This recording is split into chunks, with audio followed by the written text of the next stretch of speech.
Hello friends, welcome to Street Outlaws channel. Today we have some exciting updates on Scott Taylor's win a new race car for next season, Scott Taylor's most recent success. Before we get into Scott's new car's details, let's discuss his recent achievements. With his first ever No Prep Kings Invitational victory this past weekend, it's safe to say that Taylor's racing program is more robust than ever. Track Doe, his current vehicle, has been tearing through the track and producing some amazing outcomes. However, Taylor's adventure is far from over. With his new build, which will be unveiled in No Prep Kings Season 8, he plans to achieve even greater victories, an ode to family featuring Little Goldie. The fact that Scott's late father raced a vehicle dubbed Little Goldie adds even more personal meaning to this new vehicle. The construct gains additional significance from this homage, turning it from a performance tool into a labor of love. The sentimental significance of racing is undeniably appreciated by fans, and it's fascinating to watch athletes like Scott make the connection between their past and present on the racetrack. What we know about the new car. Based on our information, the new car's chassis and body are almost finished, and the engine is already in place. Taylor is adding a potent Proline MH7 Hemi, yes, the exact same setup he's been using in Track Doe, to his engine, sticking with a tried-and-true formula. Given how effectively this combination works for him, it's obvious that Scott has found his rhythm with it. Although Scott has moved away from turbos like many others in the No Prep Kings community, he had previously experimented with a twin-turbo system.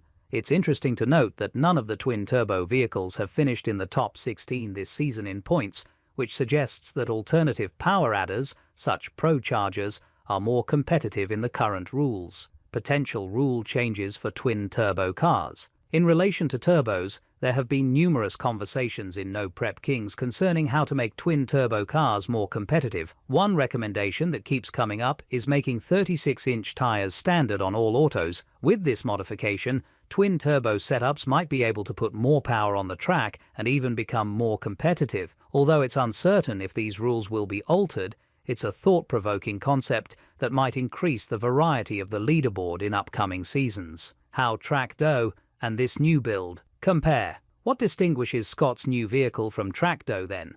To begin with, it probably will be much lighter.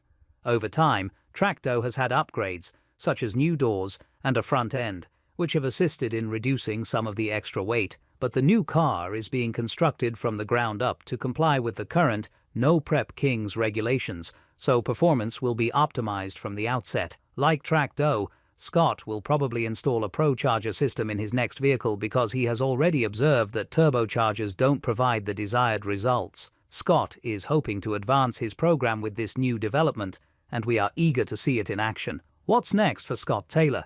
Scott Taylor is currently in the top 10 in points. Based on how the standings pan out, he may be 7th or 8th. He's in a great position to go even higher the next season with his first invitational victory under his belt and a new car under development. There is a lot of excitement surrounding the release of this tribute vehicle, and if it performs as good as expected, Scott might become quite popular in No Prep Kings Season 8.